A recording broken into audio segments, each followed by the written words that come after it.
Hi everybody, it's Cory Booker. I am so psyched for Read Across America.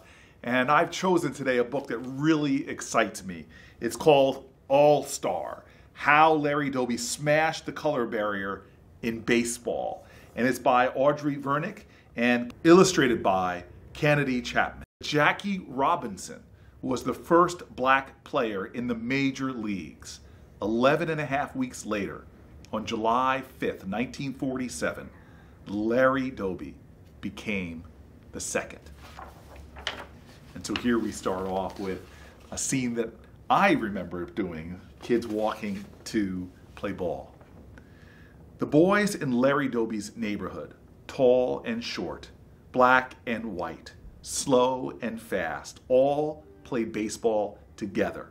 Many heard an announcer in their head giving the play-by-play of every throw. When young Larry stepped to the plate, he longed to hear, "Now batting, batting, batting for the Brooklyn Dodgers, Dodgers, Dodgers, Larry Doby."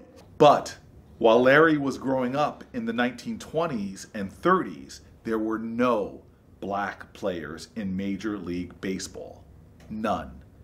The door was closed to black players.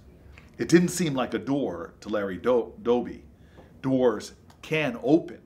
To him, it looked like a wall. His world didn't even allow him to dream of reaching the major leagues.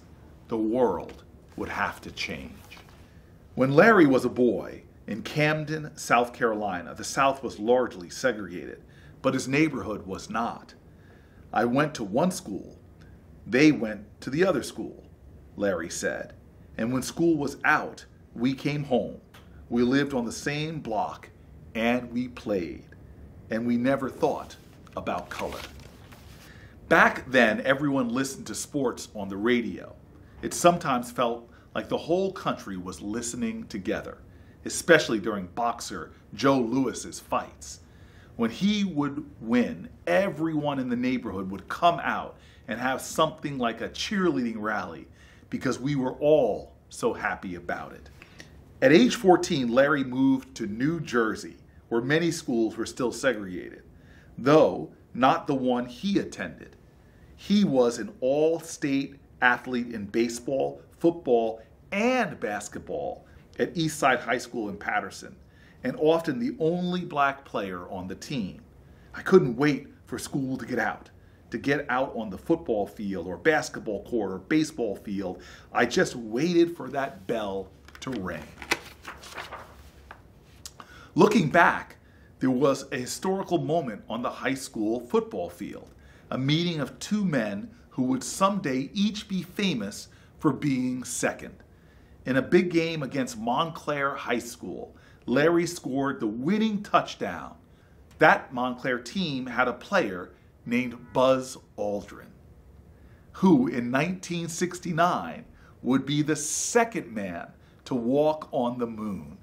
Given the circumstances at the time, Larry said, "You could say that I had as much chance of getting to play in the major leagues as Aldrin did of going to the moon."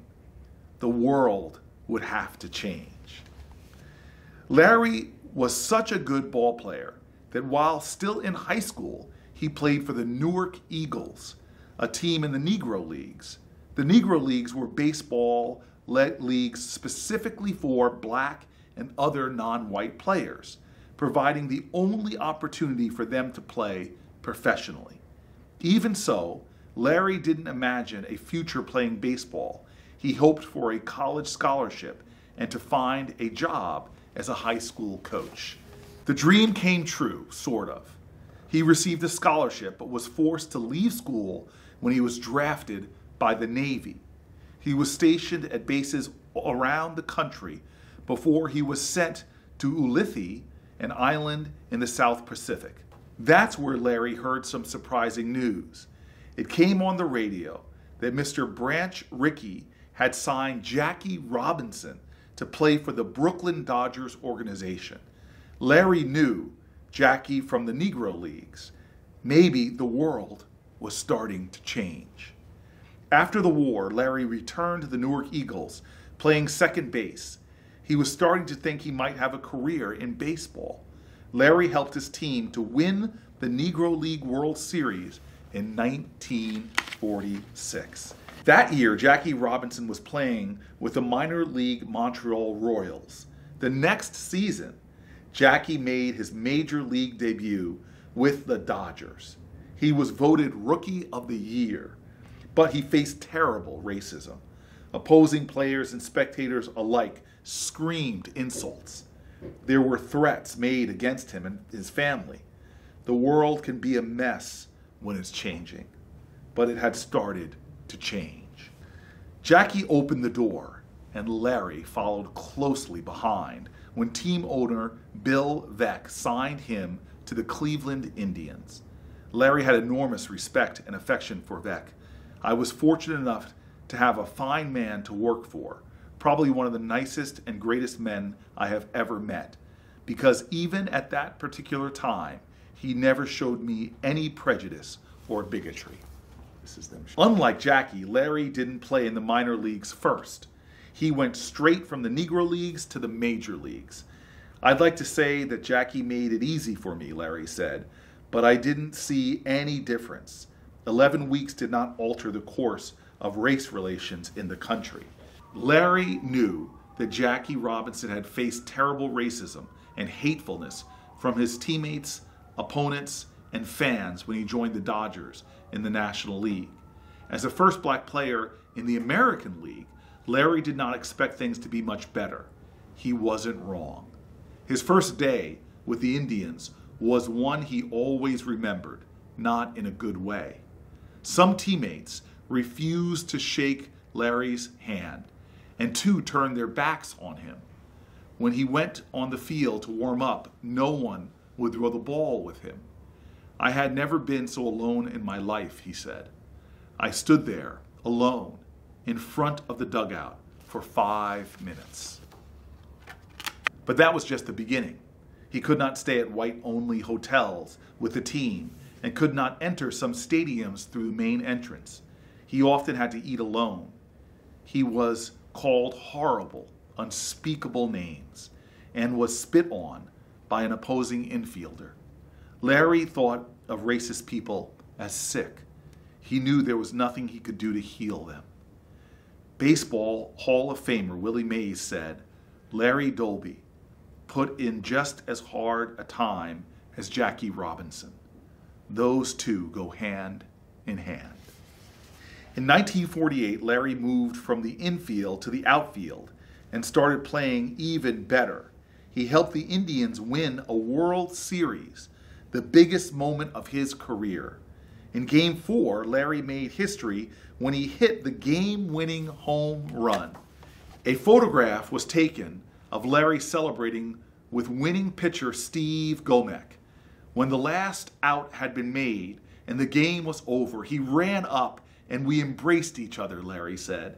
When you look at that picture, you see the kinds of enormous smiles usually found on boys' faces, not men's. Steve's arms are wrapped around Larry's neck. Gromek's mouth is open in the best kind of huge, gleeful grin. It's a picture of pure joy. When the picture appeared in newspapers, it really surprised people. I think it might have been the first time that a picture like that, a white man embracing a black man, went all over the country. That picture represents one of the finest moments in my life. And it shows exactly how the world was changing. Larry Doby was a true star, named to the All-Star team the next year, and the next, and the next, next, 7 years in a row. The world was changing, but progress was slow. As each player took his turn, he opened doors to those behind him. With more black players joining the major leagues each year, barriers take time to fall, and this one took a really long time. It wasn't until 1959 that every baseball team was integrated. The Boston Red Sox were the last to sign a black player. But change didn't stop there. Change never stops. Yesterday's players opened up the doors for today's. And today's players are opening doors for those lined up behind them. We honor the people who lived through impossibly hard times by continuing their fight on, field, and off. The world doesn't change all by itself. People change the world. People with strength and confidence. It takes a superstar on the field and off. A man like Larry Doby, who achieved way beyond his own boyhood dreams. Thank you for reading this story with me today as we read across America. I hope you continue to be a reader, because take it from me, you can't be a leader unless you're a reader.